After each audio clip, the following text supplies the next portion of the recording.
সালাফি এবং ওহাবি মতাদর্শের মিশরীয় ভার্সন হচ্ছে মুসলিম ব্রাদারহুড, ভারতীয় ভার্সন হচ্ছে জামায়াতে ইসলামী হিন্দ, পাকিস্তানি ভার্সন হচ্ছে জামায়াতে ইসলামী পাকিস্তান, আর বাংলাদেশি ভার্সন হচ্ছে জামায়াতে ইসলামী বাংলাদেশ। জামায়াতে ইসলাম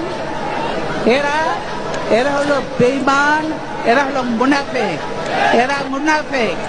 এদের কাছে দেশ বড় নয়, মানুষ বড় নয়, মানুষের জীবন বড় নয়, ঠিক কিনা?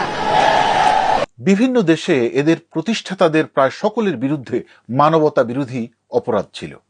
ব্রাদারহুডের প্রতিষ্ঠাতা হাসান আল বান্নার কুকীর্তির অনেক দীর্ঘ ইতিহাস, সেটি অন্য ভিডিওতে আলোচনা করব। সে ছিল হিটলারের দালাল, হিটলারের পয়সায় চলত তার মুসলিম ব্রাদারহুড।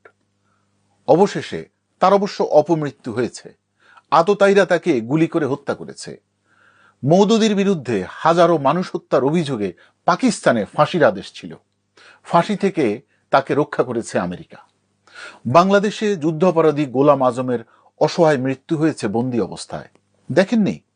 এই 1971 সালে বাংলাদেশের মহান মুক্তিযুদ্ধে লক্ষ লক্ষ মানুষ শহীদ হওয়ার পরও গোলাম আজমের নেতৃত্বে জামাতিরা পাকিস্তানের গণহত্যাকারীদের পক্ষে ছিল।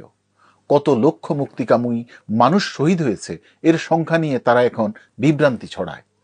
তারা আল বদর, আল শামস বাহিনী গঠন করে পাকিস্তানের হানাদারদের সহায়তা করেছিল।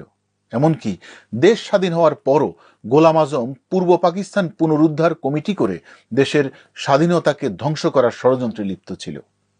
যদিও দেশের জামাত শিবিরের লোকেরা মাঝে মাঝে মাথায় জাতীয় পতাকা বেঁধে দেশপ্রেমের অভিনয় করে, স্লোগান দেয় স্বাধীনতা এনেছি, স্বাধীনতা রাখবো।